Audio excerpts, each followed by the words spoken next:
This is my Leatherman Wingman that I carry all the time, but as you can see, the blade broke off, which is the second time that's happened to me. I love this multi-tool. It's got all the stuff on it that I need, but I also need a good blade. Plus this blade was like half serrated, which I'm not really a huge fan of, so I'm just gonna take this broken blade off and make a new one to put in there that suits me better. Let's get to it. First I gotta take it apart. It's got these Chicago screws or something here. All right, it's pretty janky because I can't find all the right tools, but I'm gonna make it work. All right, well that was a bit of a goat roping, but I got it loose. I got it off.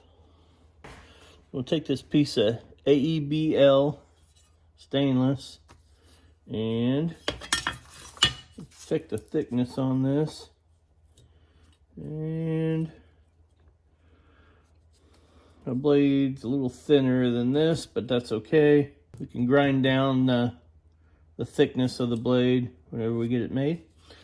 But what I'm going to do, trace out the bottom part of this, and then I could draw in the top part of the knife.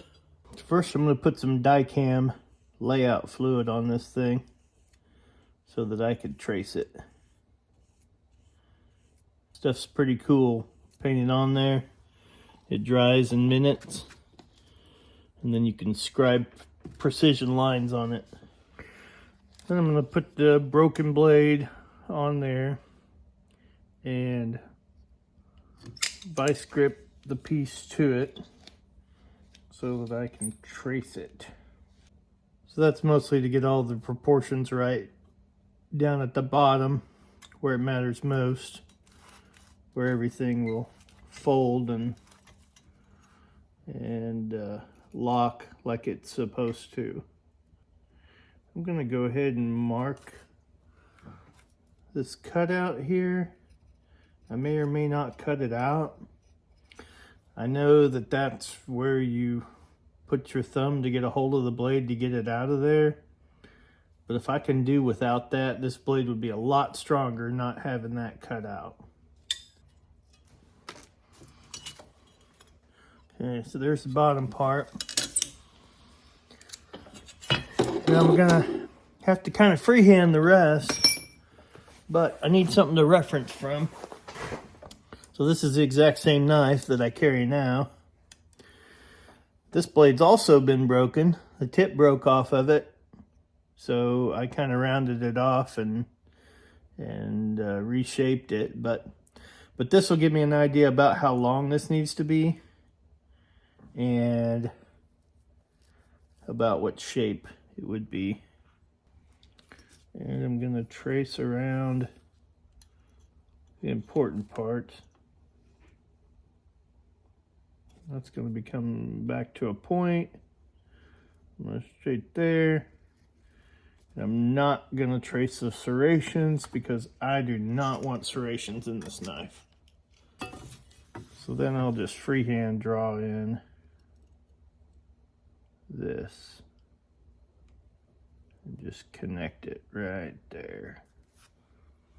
And then I'm going to make this point come back to a point like it used to before I broke the tip off.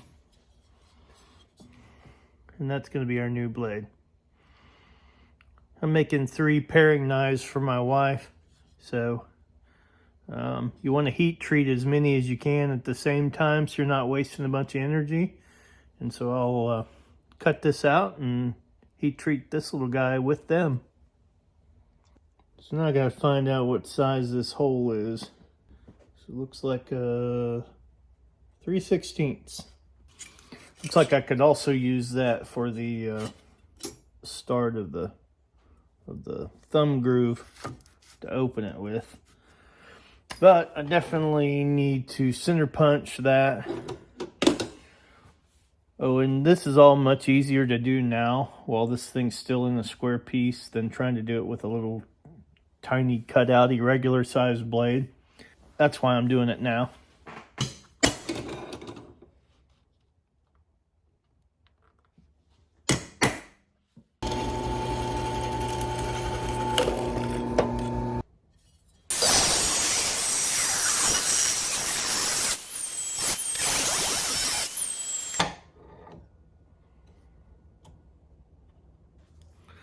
I'm going to use my caliper and find out what thickness this needs to be, because my new blade is thicker than the old one, and it needs to be the same thickness or else it won't fit in the knife correctly.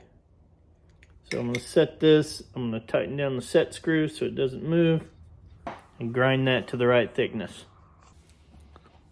Use my handy dandy magnet.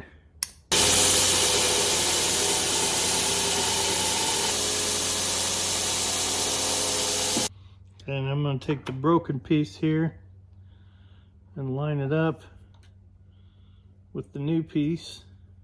I'm going to put the drill bit through there to hold the fulcrum point in exactly the same spot. Try to level it up perfectly. I'm going to take a file and file that down to the final dimensions. Not so concerned about the blade part, but all this here has to be just right so that the thing locks in place and all that.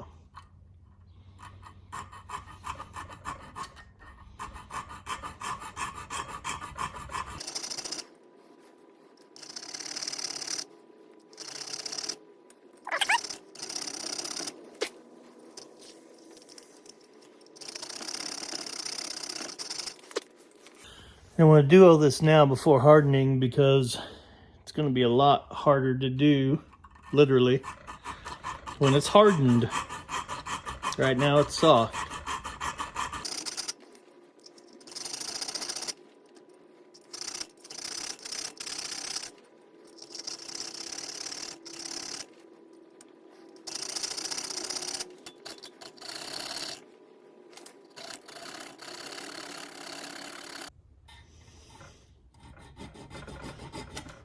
So since the broken piece is hardened, I can feel when my file starts skating across it, I know I'm flush with the broken piece.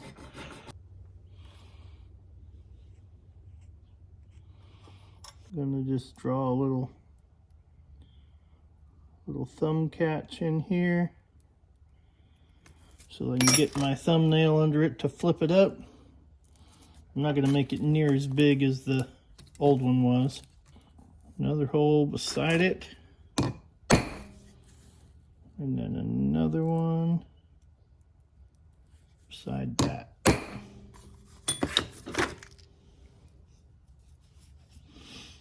Then we'll drill them. We'll save some filing.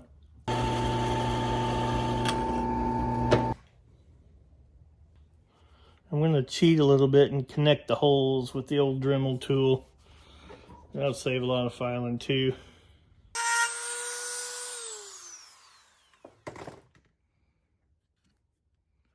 Well, that's kind of bad.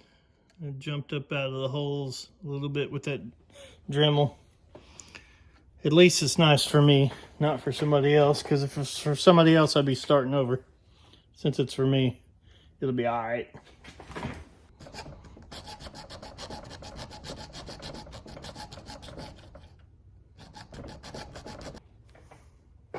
Now it's time to heat treat.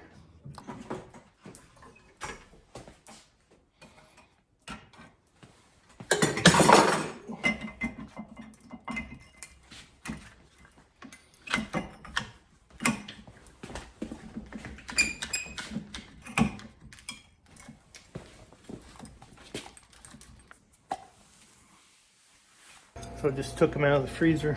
Now I'm going to put them in the oven at 350 for 2 hours, and then take it out and do it again. And that reduces the hardness a little bit, but increases the toughness.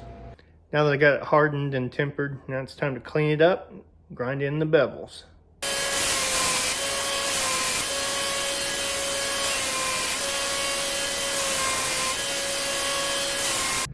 So there, got it cleaned up pretty good. Still got some scratches right here, but it doesn't really matter because that's where I'm going to grind the bevel in, and that'll all disappear. Now I'm going to mark the center by taking a drill bit that's the same thickness, laying it down on my flat block, and just raking the edge across there. What that does is scratches a line almost in the center. And when I flip it over, scratch another line almost in the center. You probably can't see it on here, but it scratches two lines that are pretty close together there. And I'm going to grind it down to that to get my edge in the center. So for grinding the bellows on this little guy, I'm going to use my very first grinding jig, obviously homemade, but it'll work. Just have to clamp this on there.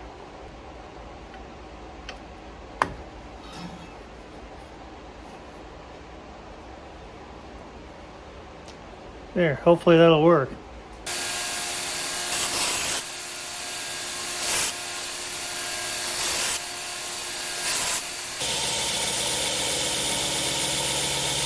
I think that's smooth enough.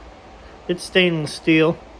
If it was carbon steel, I'd want it smoother so it has less chance of rusting, but being stainless, and it's my multi-tool I keep in my pocket all the time, I use it all the time, so I think that'll work just fine.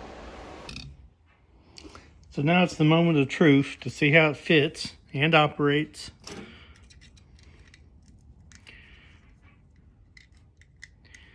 These little teeny tiny Torx drives.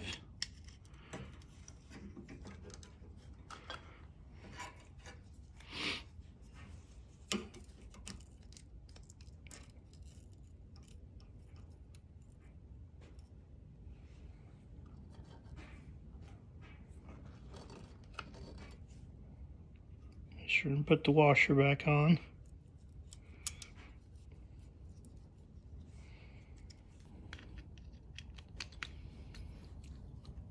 I'll tighten it up. And it won't quite lock. That's easy enough to fix. I'm glad it was off that way and not the other way. So now I'm going to file a little off of this part right here.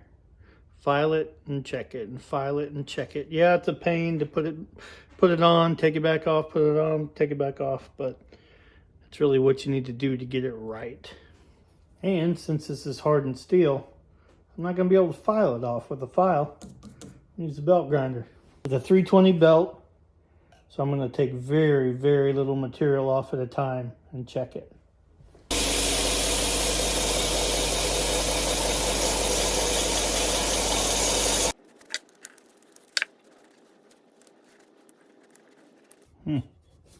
Still won't quite lock. I'll take a little more off.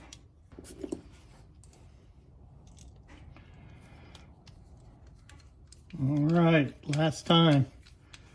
Pretty sure it's gonna work this time.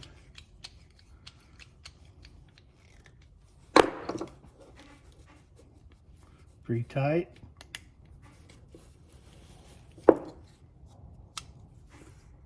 There. It's a little hard to work, but snaps in place. It's not too wiggly. It closes. What more could you want? So you can see my current leatherman and my new leatherman blade side by side, and I like mine a lot better. It's got a point for one thing, which this used to also, but it wasn't a very good point. And this one's got serrations in it, and I don't like serrations. They're not very useful for me, and so I wanted just a regular blade. But there it is, my new and improved leatherman. If you like this sort of stuff, please like and subscribe to the channel. It really helps us out. Thanks for watching.